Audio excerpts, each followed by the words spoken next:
Assalamualaikum warahmatullahi wabarakatuh. Waalaikumsalam warahmatullahi wabarakatuh. Innal hamdalillah nahmaduhu wa nasta'inuhu wa nastaghfiruh wa na'udzu bihi min shururi anfusina wa min sayyiati a'malina. Man yahdihillahu fala mudilla lahu wa man yudlil fala hadiya lahu. Asyhadu an la ilaha illallah wa asyhadu anna Muhammadan 'abduhu wa rasuluh. Allahumma salli ala Muhammad wa ala ali Muhammad. Amma ba'd. Ayyuhal mu'minuna rahimakumullah, usikum wa iyaya nafsi bitaqwallah. Faqad fazal muttaqun. Haitsu qala ta'ala ya ayyuhalladzina amanu taqullaha haqqa tuqatih wa la tamutunna illa wa antum muslimun. Ya ayyuhalladzina amanu taqullaha wa qulu qawlan sadida yuslih lakum a'malakum wa yaghfir lakum dhunubakum wa may yuti'illaha wa rasulahu faqad faza fawzan 'azima. Muslimin muslimat rahimakumullah, kita panjatkan puji dan syukur kita kehadiran Allah Subhanahu wa taala atas limpah nikmat dan karunia-Nya. Allah pertemukan kita di kesempatan siang hari ini, di duha ini, untuk melanjutkan kajian yang sudah rutin kita kaji, yakni kitab Riyadhus Shalihin. Kita masih berada di bab sabar, bab tentang sabar. Kali ini kita akan bahas beberapa hadis dengan tema yang sama, yakni hadis yang ke-45, 46 dan seterusnya, yang terkait dengan sabar dalam mengendalikan amarah. Wa an Abi Hurairah radhiyallahu anhu anna Rasulullah sallallahu alaihi wasallam qala laisa asy-syadidu bis-sur'ati innama asy-syadidu alladhi yamliku nafsahu 'indal ghadab. Muttafaqun alaih. Dari Abu Hurairah radhiyallahu anhu bahwa Rasulullah sallallahu alaihi wasallam bersabda, laisa syadidu bisur'ah, bukanlah orang yang kuat perkasa itu adalah orang yang ahli berbulat. Innama syadidul ladzi yamliku nafsahu 'indal ghadab, akan tetapi orang yang kuat sejatinya adalah yang mampu menahan nafsunya di saat marah. Hadis berikutnya, wa an Sulaiman bin Surad radhiyallahu anhu qala kuntu jalisan ma'an nabiyyi sallallahu alaihi wasallam wa rajulani yastabbani wa ahaduhuma qad ihmarra wajhuhu wa fakhat awdajuhu faqala Rasulullah sallallahu alaihi wasallam inni la'alamu kalimatan law qalaha la dhahaba anhu ma yajid. Lau qala a'udzu billahi minasyaitonir rajim dzaba minhu ma yajidu. Faqalu lau inna nabiyya sallallahu alaihi wasallam qala ta'awad billahi minasyaitonir rajim. Muttafaq alaih. Satu lagi yang masih terkait, kita terjemahkan dulu ya. Dan dari Sulaiman bin Surad radhiyallahu anhu berkata, suatu kali saya duduk bersama Rasulullah SAW dan melihat ada dua orang yang saling mencela satu sama lain.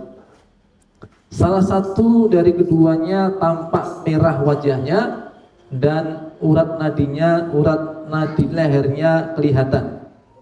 Faqala Rasulullah SAW, lalu Nabi bersabda, inni la'alamu, saya benar-benar mengetahui kalimatan, satu kalimat, lau qalaha, seandainya ia mau membacanya, la dhahaba anhu ma yajidu, niscaya hilanglah apa yang sedang dia alami. Lau qala, sekiranya dia berkata a'udzu billahi minasyaitonir rajim, dhahaba minhu ma yajidu, niscaya hilanglah amarahnya. Faqalu lahu, orang-orang pun mengatakan kepada orang yang sedang marah itu, inna nabiyya sallallahu alaihi wasallam qala, sesungguhnya Nabi bersabda, ta'awad billahi minasyaitonir rajim, merintahkan kamu untuk berta'awud, memohon perlindungan kepada Allah dari setan yang terkutuk. Satu lagi supaya nanti jadi satu pembahasan, Wa an Abi Hurairah radhiyallahu anhu anna rajulan qala an-nabiy sallallahu alaihi wasallam ausini qala la taqtab. Faradada miraran faqala la taqtab. Rawahul Bukhari. Dari Abu Hurairah radhiyallahu anhu berkata, seseorang berkata kepada Nabi, wahai Rasulullah, beri aku wasiat atau nasihat.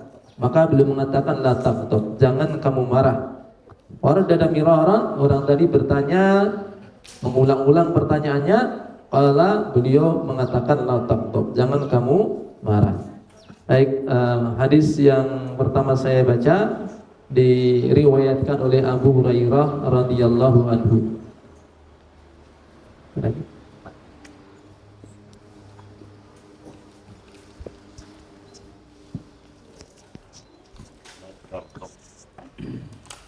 Abu Hurairah radhiyallahu anhu, seperti yang kita tahu, beliau adalah sahibul uluh, sahabat yang memiliki ribuan hadis.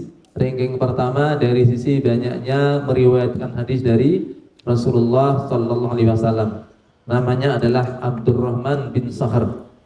Kunyahnya itu bukan kunyah menggunakan nama anaknya, ya, tetapi menggunakan semacam personal branding, ya.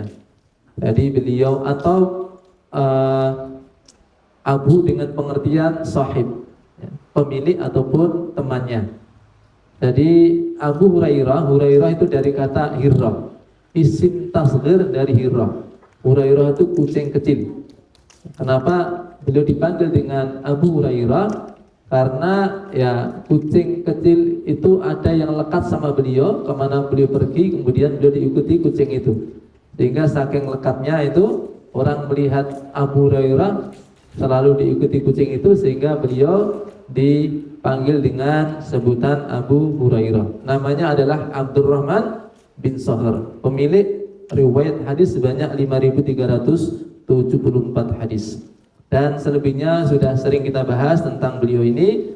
InsyaAllah masih diingat oleh jamaah sekalian, bahwa Rasulullah SAW bersabda, laisa syadidu bisur'ah, bukanlah orang yang perkasa, orang yang kuat itu adalah orang yang pandai bergulat atau menang di dalam bergulat. Innama syadidul ladzi yamliku nafsahu indal ghadab. Orang yang perkasa sesungguhnya itu adalah orang yang mampu menahan amarah. Nah, ini masuk di bab sabar. Karena di antara bentuk kesabaran itu adalah bersabar untuk menahan amarah. Karena amarah ketika tidak ditahan dengan kesabaran, efeknya luar biasa. Bahkan ketika meriwayatkan hadis tadi, ya, ada hadis dari Abu Hurairah, ketika seorang sahabat bertanya kepada Rasulullah, ausini, wahai Rasulullah, beri nasihat kepada saya. Beliau mengatakan la taqtab, jangan kamu marah, yakni jangan kamu melampiaskan amarah kamu. Fardada miraran, diulang lagi, minta tambahan nasihat lagi. Tapi Nabi selalu menambahkan dengan mengulanginya. Jadi tidak ada tambahan, melainkan penambahan dalam pengulangan. Setiap orang tadi minta tambahan, beliau selalu katakan la taqtab, jangan kamu mudah marah, jangan kamu melampiaskan amarah. Nah, ini ada beberapa faedah yang bisa kita ambil, bahwa kenapa orang ini bertanya, ausini, mintalah nasihat, aku minta nasihat kepada Rasulullah. Lalu Nabi menjawab la taqtab. Sementara ada pula sahabat yang lain yang bertanya kepada Rasulullah dengan kalimat yang semisal ausini, tetapi jawabannya itu berbeda-beda. Sekali beliau mengatakan qul amantu billah tsumma istaqim, katakan aku beriman kepada Allah, kemudian istiqomahlah. Di kali lain beliau berwasiat ittaqillaha haitsu ma kunta wa admi isatal hasanata tamhuha. Kenapa berbeda? Karena objek yang dinasihati juga berbeda. Yang bertanya, yang minta nasihat beda, dengan kondisi yang berbeda, maka nasihat Rasulullah kepada masing-masing sesuai dengan yang diberi nasihat. Orang yang diberi nasihat ittaqillaha haitsu ma kunta, karena dia yang tadinya bersama Rasulullah, dia hendak menjauh secara posisi, yakni karena untuk suatu tugas dakwah, sehingga harus berjauhan secara fisik dengan Rasulullah. Maka beliau pesan, ittaqillaha haitsu ma kunta, bertakwalah kepada Allah di mana saja kamu berada. Dekat dengan saya, jauh dari saya, kamu tetap terjaga selagi kamu bertakwa kepada Allah. Nah, begitupun untuk kalimat la taghdab ini, bisa jadi sahabat yang bertanya ini adalah orang yang sudah bisa dibilang selesai untuk urusan yang lain. Keutamaan-keutamaan lain dia sudah punyai. Ya, akhlak-akhlak baik yang dia lakukan itu sudah cukup. Ya. Sehingga nasihat itu hanya perlu dari satu sisi saja untuk menutup kekurangan dia. Dia mungkin di antara sahabat yang sekali lagi dalam hal urusan lain baik, ya, Nabi ingin menutup celah kekurangan dia, yang dia masih mungkin kurang dalam hal menjaga ataupun menahan amarahnya. Sehingga dengan satu nasihat la taghdab itu sudah menutup kekurangan dirinya. Yang lain sudah beres, ya. Satu poin itu yang ditekankan kepada Rasulullah, la taghdab, jangan kamu melampiaskan amarahnya. Ya, jangan kamu melampiaskan amarahmu.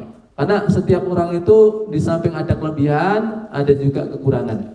Ya, maka kita juga mengetahui dalam bergaul ini, teman-teman kita, saudara-saudara kita itu ada sisi-sisi kelebihannya, ada sisi kekurangannya. Kekurangannya ditutup semampunya, selebihnya kalau mentok ya permakluman, gitu ya, permakluman. Ya. Kemudian hal-hal yang sifatnya kelebihan-kelebihan itu bagaimana dioptimalkan. Ya. Sahabat ini bisa jadi punya karakter ataupun mungkin kebiasaan dalam melampiaskan amarah itu belum begitu, intinya masih kurang di situ, sehingga Nabi prioritaskan nasihatnya la taghdab, jangan kamu marah.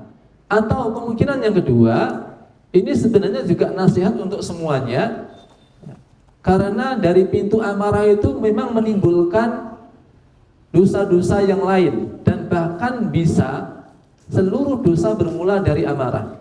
Artinya dosa yang dilakukan oleh hati, dosa yang dilakukan oleh lisan, dosa yang dilakukan oleh anggota badan, itu bisa bermula dari melampiaskan amarah.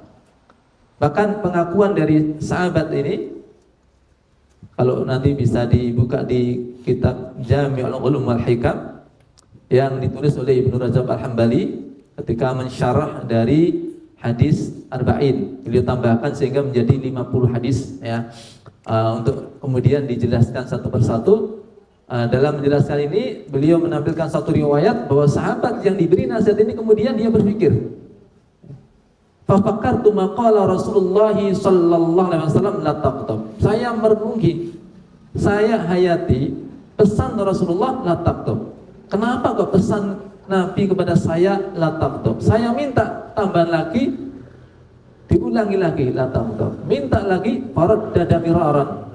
Kalimat faraddada miraran itu kan diulangi berkali-kali, ya. Tidak hanya 2 kali yang jelas, ya. Karena kalau 2 kali itu marratan atau marratain, ya. Tapi ini faraddada miraran, berkali-kali. Selalu dijawab Nabi la taghdab. Ya, katakan fakartu maqala Rasulullah SAW la taghdab fa idzal ghadab jima'u bi syarrin. Dan saya dapati, saya simpulkan bahwa pada amarah itu berpotensi menimbulkan semua dosa. Jadi ketika seorang melampiaskan amarah itu berpotensi munculnya semua dosa. Dosa yang dilakukan oleh hati itu bisa berupa rasa hasad, ya. Di mana hasad itu, iyyakum wal hasada fa innal hasada ya'kulul hasanat kama ta'kulun narul hatab. Hendaklah kalian itu benar-benar menghindari hasad, karena hasad itu bisa memakan kebaikan sebagaimana api melalap kayu bakar. Nah, hasad bisa terjadi ketika seseorang itu melampiaskan amarah, ya, dan itu sesuatu yang kita rasakan. Kita kalau lagi marah itu kan ada hasad kepada yang kita marahi. Kadang-kadang sampai pada tercetus di hati itu hilangnya nikmat yang ada pada orang yang kita marah kepadanya. Ya. Padahal ketika sudah masuk hasad itu, ya itu bahayanya tidak sederhana. Karena ia bisa menguras kebaikan yang kita miliki, sebagaimana api melalap kayu bakar. Kemudian dosa yang dilakukan oleh lisan. Orang kalau marah kadang-kadang omongannya tidak terkontrol, tidak terkendali. Ya. Dia mencela, ya. Dia kemudian kadang-kadang juga menuduh dengan hal-hal yang tidak dilakukan oleh orang yang dimarahi. Orang yang marah itu kecenderungannya hiperbol, ya, dalam mensifati orang yang dimarahi, ya, sehingga jadinya bukan melakukan kebohongan, ya, kemudian membuka aib, membuka rahasia, dilakukan oleh lisan dengan sebab apa? Melampiaskan amarah. Melampiaskan amarah juga bisa menyebabkan yang paling berat itu adalah sampai pada tataran mendolimi dengan tangannya, hingga sampai pada tataran membunuh. Ya. Nah, makanya pada amarah itu ternyata potensi besar, semua dosa bisa dilakukan dengannya. Maka orang yang kuat itu orang yang bisa menahan amarah. Ya. Orang yang kuat adalah orang yang bisa menahan amarah. Nah, kenapa juga masuk dalam bab sabar? Karena inti kesabaran itu adalah menahan diri untuk tidak terjerumus kepada dosa atas apa yang sedang ada di hadapannya. Jadi apa yang ada di hadapannya, apa yang dialami tidak menjadikan dia terjerumus ke dalam dosa. Sementara di antara yang menjadi sumber dosa, ya, kalau Ibnu Qayyim al-Jauziyah beliau mengatakan begini, inti usul, ya, akar dari semua dosa, usulul maksiyah kibaruha wa sigharuha thalatha.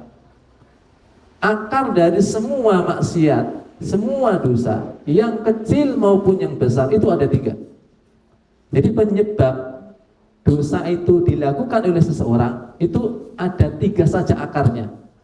Artinya nanti kalau kita perhatikan semua dosa yang dilakukan manusia itu kalau diurut, ya, dilacak itu sumbernya tidak keluar dari 3 hal ini.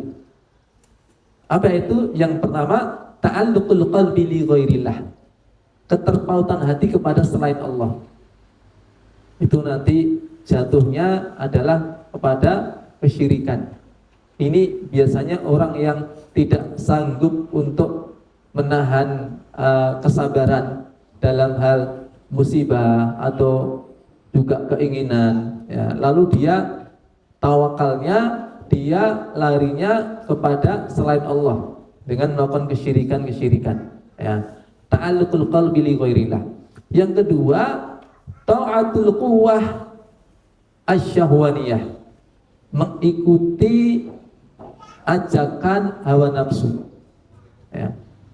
Nafsu untuk makan yang enak, nafsu untuk berzina, ya, nafsu, pokoknya terkait semua dengan syahwat, ya, atau yang dikenal dengan nafsu hewaniyah, ya, yang ada sisi kesamaan dengan apa yang dilakukan oleh hewan, ya, ketika tidak sesuai dengan tidak dilampiaskan atau tidak diarahkan kepada sesuatu yang halal, ya.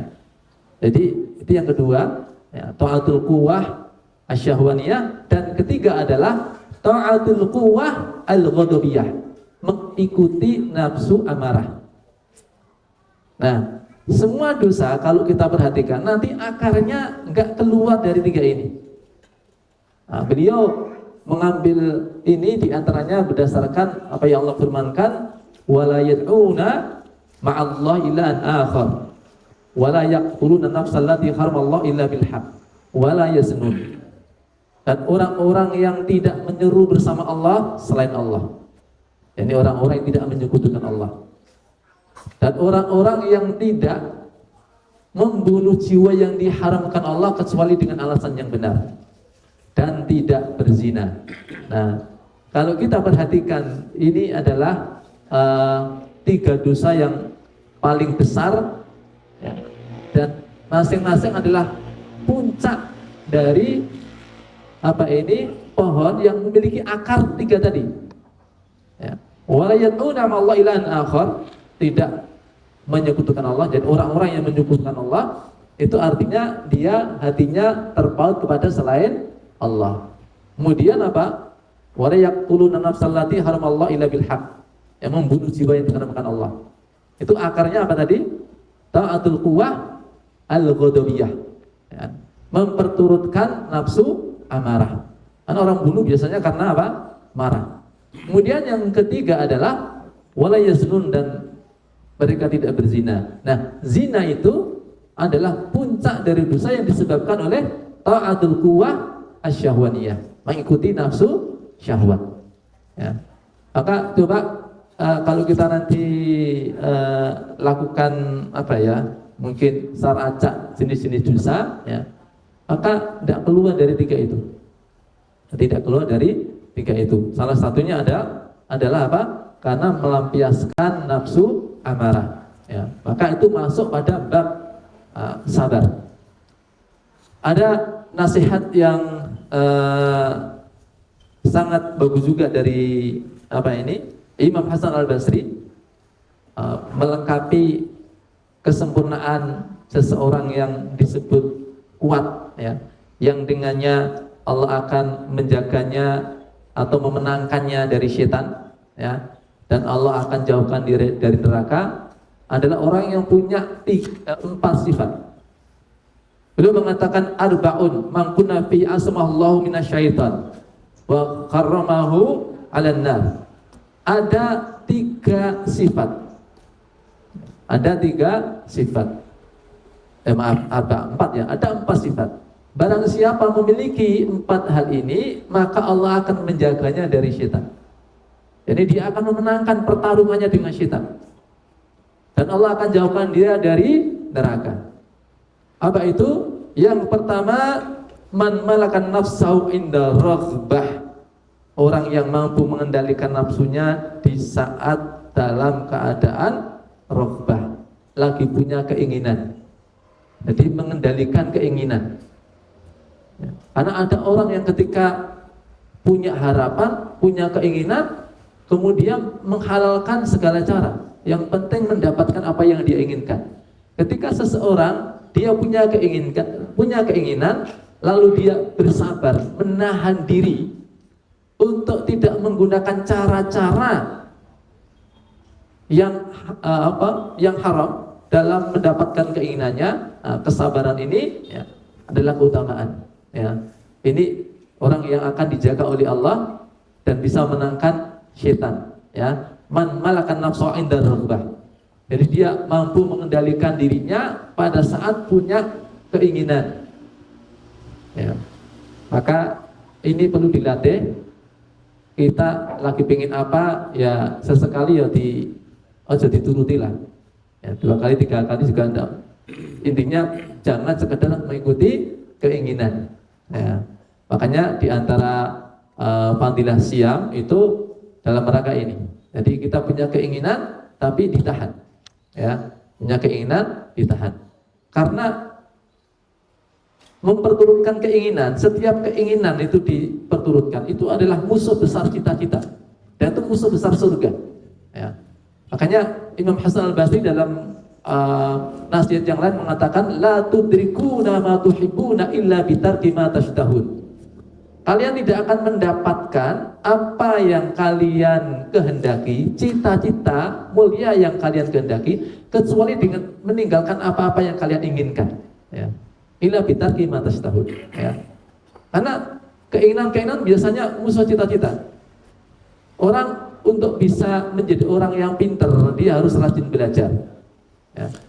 Sementara keinginan orang itu maunya bermain, maunya tidur. Sementara untuk jadi pintar, untuk belajar, dia harus mengorbankan waktu bermain, harus menahan dari rasa kantuk dan sebagainya. Ya. Nah, ini yang pertama. Ya. Ini kesuksesan itu ketika seseorang Man malakan nafsahu 'inda raghbah. Yang kedua, ya, wa 'inda rahbah. Ketika dia sedang dalam keadaan kalut, ya, mampu mengendalikan nafsunya pada saat takut, pada saat khawatir. Ya. Ini kita tahu ya, ketika orang dalam keadaan khawatir, dalam keadaan takut, ya, biasanya ya seperti orang panik sampai digambarkan dia ngeranggeh apa. Jadi apa ini? Ngeranggeh itu apa? Ya. Nyaut apa aja yang bisa dipakai untuk penyelamatan gitu ya, sehingga apa yang menurutnya itu ataupun apa yang direkomendasikan orang, apa yang kata orang ini ya bisa langsung diambil tanpa mempertimbangkan halal ataupun haramnya. Ya. Maka kalau orang ini punya penyakit tadi ta'alluqul qalbi li ghairillah, ya, keterpautan hati kepada selain Allah, maka dia akan datang kemana? Ke dukun, ya, karena takut bangkrut, ya, datang ke dukun penglarisan atau membeli jimat penglarisan, ya, lihat di iklan-iklan, ya, ternyata kok ada ditemukan iklan BU, ya, jimat penglarisan, sudah terbukti, sudah teruji, gitu ya. Kalau memang sudah terbukti teruji, ngapain dijual itu, ya? Jualnya alasannya apa? BU, butuh uang. Tapi orang lagi kalut itu akal nggak dipakai, gitu ya. Maka penting sekali menjaga kewarasan, gitu ya. Sekalipun dalam keadaan kalut, sekalipun dalam keadaan takut, ya. Kalau kita bisa mengendalikan nafsu, ya, mengendalikan diri kita pada saat takut, ya, sehingga kita berlindungnya hanya kepada Allah. Justru ketika dalam keadaan takut seperti itu, dalam keadaan kalut itu, ya, kita ikhlaskan, kita kuatkan tauhid kita kepada Allah. Orang-orang Arab Quraisy, orang-orang musyrik dahulu itu dalam hal ini pun lulus. Jadi jangan sampai kalah sama mereka, ya. Jangan sampai kalah sama orang-orang musyrik Arab dulu. Mereka dulu ketika berada di lautan, kemudian mendapati ada bahaya di hadapan mata, mereka kalut, mereka takut, ya. Sementara mereka punya 7 Tuhan. Mereka punya 7 Tuhan. 1 di langit, 6 di darat. Ya, untungnya mereka tidak punya Tuhan di laut. Ya, ya, kalau di kita malah ada, ya, yang mengagungkan Nyi Roro Kidul, ya. Mereka 1 di langit, maksudnya adalah Allah, 6 di darat, ya, Lata, Uzza, Manat, Hubal dan sebagainya, itu semuanya di darat, ya.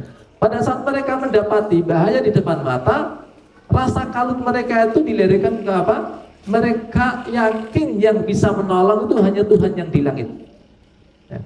Yang di darat mereka lupakan semuanya. Hingga kemudian tatkala mereka berdoa kepada Allah yang di langit, Allah selamatkan mereka. Tapi ketika kembali mereka di daratan, kembali kepada Tuhan-Tuhan mereka, ya, sesembahan-sembahan mereka selain Allah. Mereka kembali menyekutukan Allah, ya. Nah, itu orang musyrik loh, ya. Maka jangan sampai kita kalah dengan mereka dalam tauhid rububiyah, ya. Harusnya semakin kepepet, ya, itu harus semakin kuat doanya kepada Allah. Karena Allah itu mengabulkan doa orang yang kepepet. The power of kepepet itu sebenarnya intinya kekuatannya pada pertolongan Allah. Allah akan memberikan pengabulan doa kepada orang yang kepepet, ya. Walaupun dia orang yang banyak maksiat, tapi kalau sudah dalam keadaan kepepet dan ketika dia kepepet itu dia berdoa kepada Allah, maka Allah akan mengabulkannya, ya. Jangan sampai malah lari ke yang lain, ya. Saya sudah berkali-kali mencoba cara yang halal, belum bisa, ya. Coba saya cari yang haram. Alhamdulillah, jangan sampai, ya. Karena ya kalau seseorang tawakal kepada Allah itu sudah pasti, ya. Wa may yatawakkal 'ala Allah fahuwa hasbuh. Siapa yang bertawakal kepada Allah, pasti Allah mencukupinya? Kapan? Itu masalahnya. Ya, masalahnya seringkali yang dianggap masalah itu antara turunnya pertolongan Allah dengan waktu, itu kadang-kadang orang mesti maunya ya sekarang, gitu kan? Waktunya sekarang. Ya. Sementara Allah tahu mana yang paling baik untuk kita. Innallaha balighu amri. Allah akan menyelesaikan urusannya kok. Allah tidak akan belinjani. Ya. Tapi tentang waktu tidak harus seperti yang kamu inginkan. Allah lebih tahu kapan waktu yang pas pertolongan akan turun. Di mana penundaan pertolongan itu pun juga merupakan bentuk pertolongan Allah. Bisa jadi dengan penundaan itu kita semakin dekat, dan itu yang menjadi tujuan kita kan, intinya apapun itu kan mendekatkan diri kepada Allah. Maka dengan penundaan itu kemudian kita semakin dekat kepada Allah, ya, itu lebih baik, ya, bagi kita lebih baik. Bukan lebih kita ingini ya, kita inginnya itu apa? Ya, semakin cepat semakin baik, ya. Tapi Allah yang paling tahu apa yang terbaik untuk diri kita, ya. Maka penundaan keberhasilan itu ya kadang-kadang faedahnya dari banyak sisi, ya, bukan kadang-kadang, pasti berfaedah dan dari banyak sisi, supaya kita introspeksi, cara kita udah benar belum, ya. Kemudian di saat masa-masa jeda antara kehendak kita dengan pengabulan itu biasanya orang akan taqarrub kepada Allah, mendekatkan diri kepada Allah dengan pendekatan yang tidak seperti biasanya, makin dekat, ya. Maka semakin banyak kedekatan kita, semakin lama waktu kedekatan kita dengan Allah, itu semakin baik untuk hamba. Dan yang berikutnya dari sisi ini sebenarnya faedah yang paling minimal, meskipun itu sesuatu yang paling kita kehendaki, gitu ya. Tercapainya apa yang kita kehendaki dari perkara dunia, itu kan bagi kita di ketika itu yang paling kita butuhkan, ya. Tapi itu sebenarnya manfaat yang paling rendah, gitu ya. Nah, itu pun sesuatu yang Allah sudah pilih waktunya, pemanfaatan yang paling pas, ya. Kapan pertolongan Allah datang, ya. Wa may yatawakkal 'ala Allah fa huwa hasbuh, ya. Baik. Tadi nomor berapa tadi? 2 ya. Jadi ada 4 hal atau 4 kondisi ketika seseorang bisa mengendalikan nafsunya, maka Allah akan menahan dia dari syaitan dan Allah akan jauhkan dia dari neraka. Pertama tadi man malaka nafsahu indar raghbah, kemudian kedua indar rahbah, ya. Raghbah itu tatkala berharap, punya keinginan, rahbah ketika takut, ya. Kemudian yang ketiga wasyahwah, ketika nafsu lagi diubun-ubun, ya. Ketika syahwat, ya, tersulut, baru naik-naiknya. Pada saat itu dia mampu mengendalikan nafsunya, maka Allah akan menjaga dia. Dan artinya dia telah memenangkan hawa nafsunya. Artinya juga dia memenangkan dari syaitan, ya. Makanya ketika menyebutkan tentang 7 golongan, sab'atun yudhilluhumullahu fi dhillihi yauma la dhilla illa dhilluh. 7 golongan yang akan dinaungi Allah di hari yang tiada naungan kecuali naungan Allah. Imamun adil wa syabun nasya'a fi ibadatillah azza wa jalla wa rajulun qalbuhu mu'allaqun bil masajid wa rajulani tahaba fillah istama'a wa tafarraqu alaihi. Ayat kelima. Wa rajulun da'at umratun dhatu hasabin wa jamalin faqala inni akhafullah, ya. Yang kelima adalah seorang yang dibujuk, ya, dirayu oleh seorang wanita yang cantik lagi punya kedudukan. Berarti ini pada posisi, ya, syahwat itu naik, ya. Peluang juga ada. Tapi saat itu dia bisa mengendalikan nafsunya. Maka dia mengatakan inni akhafullah.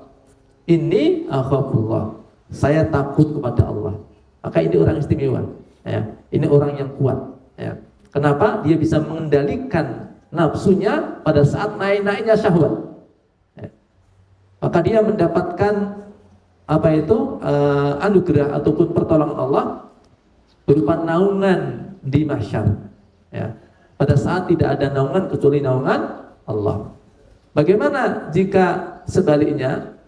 Ibnu Hajar Al-Asqalani beliau mengatakan begitupun juga yang sebaliknya. Ketika seorang wanita mendapat bujukan dari seorang laki-laki yang tampan, lagi punya kedudukan, punya harta, ya, dia mengatakan ini akhafullah, ya, saya takut kepada Allah. Ini bukti dia bisa mengendalikan syahwatnya, ya. Nah, ini yang ketiga, ya. Jadi yang pertama bisa mengendalikan nafsunya pada saat punya keinginan, mengendalikan nafsunya pada saat ketakutan, mengendalikan nafsunya pada saat syahwat memuncak, dan yang keempat adalah wal ghadab, ya, mampu mengendalikan nafsunya pada saat terpicu amarahnya, ya. Jadi kalimat ghadab itu ada yang menjelaskan begini, ikhwan sadaqallah, maksud dari la taghdab itu adalah jangan melampiaskan amarah. Tapi soal marah itu sendiri, ya, itu sesuatu yang dimaklumi dan itu adalah merupakan refleks yang tidak bisa dihindari. Paham maksudnya ya? Misalnya ada orang lewat toko-toko terus ngidoni dia kira-kira marah enggak? Itu refleks mesti marah gitu ya. Atau nggak ada angin, nggak ada hujan, tiba-tiba ada orang memaki-maki kita, itu marah enggak? Refleks itu marah, ya. Kalimat la taghdab itu bukan dengan mematikan itu, ya, bukan dengan maksudnya enggak boleh ada muncul marah, itu enggak. Kalau itu sifatnya sifat jibiliyah, ya, sifat yang itu bawaan, setiap orang itu punya, ya. Kalau enggak punya ya itu ya kayak sama saja lemah syahwat itu ya, lemah syahwat itu ya. Orang terpancing amarah itu biasa gitu ya. Itu perkara-perkara yang semua orang punya. Sampai kalau kita dapat orang yang paling sabar sekalipun dia, kita dapat dia orangnya sabar sekali gitu ya, atau malah cenderung kebal sebagainya, bukan berarti dia tidak punya amarah, ya. Semua orang itu punya itu. Nah, persoalannya ketika kalimat la taghdab itu adalah, ya, yang dimaksudkan, makanya bukan jangan marah begitu ya, tapi jangan melampiaskan amarah dengan apa-apa yang Allah haramkan. Ya. Marah iya, tapi jangan sampai dilampiaskan, di follow up dengan apa-apa yang diharamkan oleh Allah. Ya. Nah, itu maksud dari kalimat la taghdab. Hadirin yang dimuliakan Allah SWT, jadi 4 hal sudah saya sebutkan tadi, apa yang dikatakan oleh Imam Hasan Al-Basri. Ini saya kira nasihat yang sangat bagus sekali dan selalu kita ingat, ya, karena manusia tidak pernah lepas dari ini. Kadang-kadang lagi pengennya banget, ya. Kadang-kadang lagi lagi takut, ya, khawatir, ya, dan khawatirnya kadang-kadang memuncak. Kemudian juga kadang-kadang lagi syahwatnya memuncak terhadap sesuatu yang haram, ya. Dan kadang-kadang itu terpancing, tersulut amarah, ya. Nah, kemudian berikutnya setelah kita tahu dan kita ngikutin arahan Nabi, la taghdab, jangan kamu melampiaskan amarah. Kemudian kita juga tahu bahwa kalau kita ingin jadi orang kuat, maka kita harus bisa menahan amarah. Nah, di antara cara menahan amarah adalah dengan tadi yang disebutkan di dalam hadis yang kedua yang saya baca tadi, ya, yakni dengan membaca ta'awudz. A'udzubillahi minasyaitonirrajim. Ungkapan ini, hadis ini menunjukkan bahwa amarah itu sesuatu yang dikehendaki oleh setan, ya. Dan setan itu membujuk manusia bagaimana supaya melampiaskan amarahnya. Nah, maka pada saat amarah muncul, ya, selayaknya kita membaca ta'awudz. Ya, a'udzubillahi minasyaitonirrajim, sembari membangun kesadaran kita bahwa kalau saya meluapkan, melampiaskan amarah, artinya saya kalah sama setan. Ya. Ucapan kita ta'awudz, a'udzubillahi minasyaitonirrajim, harusnya juga kita iringi, ya, bagaimana menguatkan hati kita, mohon perlindungan kepada Allah, dan kita ingin memenangkan pertarungan kita dengan setan. Dengan cara apa? Tidak mengikuti langkah setan. Di mana setan ingin sekiranya kita itu apa? Melampiaskan amarah kita. Ya. Ini sesuatu yang harus kita renungi, ya. Jadi jangan sampai kita kalah dengan setan, memperturutkan apa yang diingini oleh setan. Wala tattabi'u khutuwati syaitan. Jangan kamu ikuti langkah-langkah setan. Ya. Kita bawa kepada hal-hal yang bahwa kita berbuat itu, apapun itu harus mendapatkan ridha dari Allah SWT. Kita pilih cara membalas, cara melakukannya itu adalah dengan apa-apa yang Allah ridhoi. Ya. Makanya kalau kita renungkan hadis-hadis, misalnya hadis Nabi ini ada juga dalam hadis Arba'in, man kana yu'minu billahi wal yaumil akhir falyaqul khairan aw liyasmut. Ya. Barang siapa yang beriman kepada Allah dan dari akhir, maka hendaklah berkata yang baik atau diam. Nah, ini yang Allah kehendaki.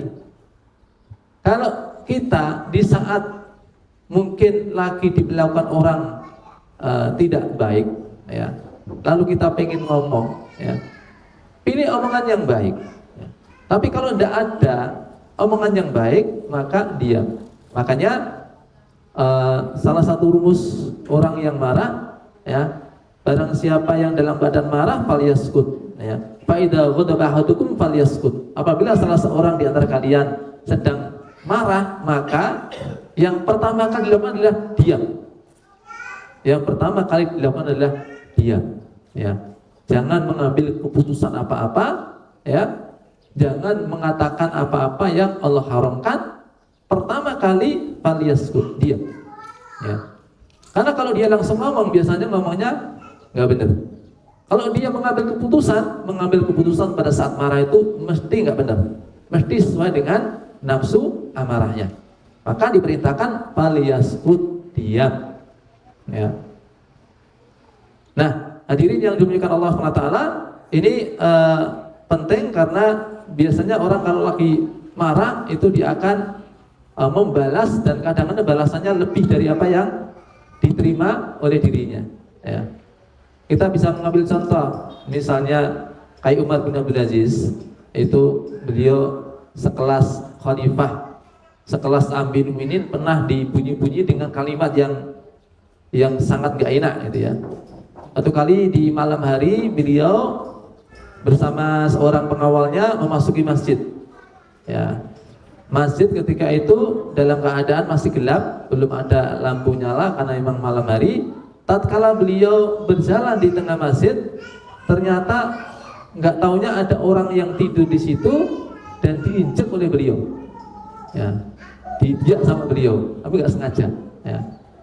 Bu kenapa tengah ngek babi, pokoknya ketika itu orang tadi marah. Ya. Sampai si randes wong dibiak gitu ya. Baru tidur diinjek, ya, dia marah, ya. Ketika marah dia langsung ngomong ke Umar bin Abdul Aziz, "A'anta himar," katanya. "Kamu himar ya?" Ya. Padahal himar itu gambaran apa? Hewan yang paling bodoh, ya. Hewan yang paling bodoh itu himar, ya. Kejeglong nangkur terus misalnya. Kayak kejeglong gitu, ya. Tidak bisa mengambil pelajaran. Ya walaupun kita terang di pikiran, ya. Tapi di antara hewan yang tidak punya pikiran, yang paling bodoh adalah himar, ya. Bayangkan seorang khalifah dibunyi-bunyi dengan kalimat apa? "A'anta himar?" Kamu himar ya? Kamu keledai ya? Apa kamu keledai gitu ya? Tapi Umar ketika itu menjawab apa? "Lastu himar, ana Umar." Saya bukan himar, saya Umar, ya. Saya bukan himar, tapi saya Umar. Ya. Ini pengawalnya nggak terima itu. Besar Jotos itu yang tidur tuh, ya. Tapi dicegah oleh Umar bin Abdul Aziz. Ya. Kenapa kamu mau memukul dia? Udah selesai, udah urusan sudah selesai. Tapi dia mengatai Anda himar, wahai Amirul Mukminin. Ya. Enggak kok, dia enggak bilang saya himar. Dia kan cuma tanya, kamu himar ya? Dan saya sudah jawab, bukan, saya bukan himar, saya Umar. Udah selesai urusan. Ya, udah kasus sudah ditutup. Ya, nggak ada marah-marah lagi. Nih yo, angel menunggu angel gitu ya. Nah, ini warahmatullahi. Tapi kalau asuhan kita mangkana yu'minu billahi wal yaumil akhir. Ya. Perlakuan apapun orang kepada kita, janganlah mendikte kita hingga kita terjerumus kepada yang haram. Ya. Kita jangan didikte perlakuan orang kepada kita. Dia ngomong jelek ke kita, kita terus ngomong jelek ke dia. Dia apa ini gara-gara ngomong jelek ke kita, malah kita melampiaskannya ke keluarga kita, ya, ke orang-orang kantor. Ada ya gitu ya, ada masalah di jalan sama orang lain, ya, itu kemudian dibawa ke kantor, ke rumah. Itu artinya apa? Dia didikte, ya, perlakuan orang lain sehingga dia apa? Melampiaskan dengan apa-apa yang tidak Allah ridhoi. Kalau yang mendikte kita adalah Allah, ya, jadi kita ingin bahwa dalam keadaan apapun Allah meridhai kita, maka kita akan memfollow up apapun yang kita alami dengan apa-apa yang Allah ridhai. Ya. Maka yu'minu billahi wal yaumil akhir. Siapa yang beriman kepada Allah dan mengharapkan pahala akhirat. Ya. Nah, ini poin-poin yang selanjutnya kita pahami dan kita sadari dalam hal menata hati, bagaimana supaya kita tidak gampang melampiaskan amarah dengan apa-apa yang Allah haramkan. Pun juga harus dipahami, bukan berarti tidak boleh marah sama sekali. Ada kasus-kasus di mana kita memang harus marah, ya, baik marah, bagus marah, dan melampiaskan amarah, tapi tetap di jalan yang benar. Ya. Kapan itu? Rasulullah itu adalah orang yang sangat menjaga amarahnya. Beliau tidak sama sekali bukan orang yang gampang marah, ya. Tapi beliau marah ketika apa? Syariat diinjak-injak, ya. Ketika dipublikasikan kemungkaran-kemungkaran, beliau itu marah, ya. Agama Allah diejek, ya. Maka beliau marah, ya. Maka umat ini boleh marah ketika apa? Ketika Allah dihina, syariat diinjak-injak, nabinya dicela, ya, boleh marah. Dan selainnya marah gitu ya. Kalau nggak marah jangan-jangan dayus gitu ya. Orang yang nggak punya apa? Ya, nggak punya kecemburuan gitu ya. Kalau orang itu marah karena kecemburuannya, ya, terhadap agama ini, dengan pengertian ketika agama ini dicela, diinjak-injak, ya, dihina, dia marah. Itu sesuatu yang memang harus dimiliki, ya. Seorang muslim harus punya ghirah namanya, harus punya kecemburuan, ya. Dia punya ghirah, harus punya kecemburuan, ya. Kecemburuan terhadap, bukan kepada. Beda ini, ya. Orang-orang muslim dulu itu cemburu kepada Allah. Jadi ketika yang diucapkan la ilaha illallah, mereka marah. Kenapa? Mereka cemburu kepada Allah, ya. Bukan cemburu karena Allah, tapi cemburu kepada Allah. Kalau Allah yang diangkat, wah, dia marah gitu loh. Sementara kita harusnya cemburu karena Allah. Ketika Allah itu dinistakan, ya, kita lainnya marah, ya. Nah, ini bedanya cemburu kepada Allah dengan cemburu karena Allah. Sebaik-baik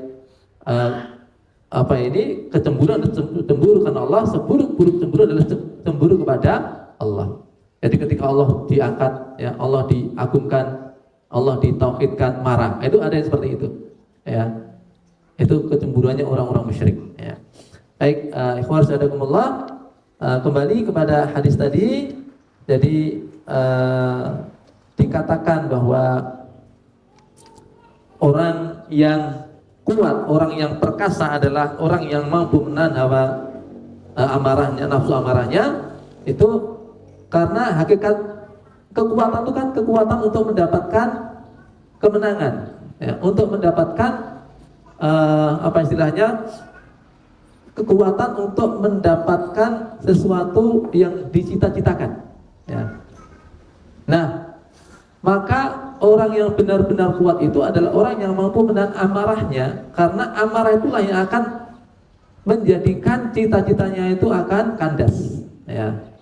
Cita-citanya akan kandas, kemuliaan akan hilang dan sebagainya. Maka benar ketika Nabi mengatakan, dan dia memang wasadukul masdud, ya, orang yang jujur dan yang diberitakan pasti sesuatu yang benar, ya, bahwa orang yang kuat perkasa akhirnya adalah orang yang mampu menahan hawa nafsunya.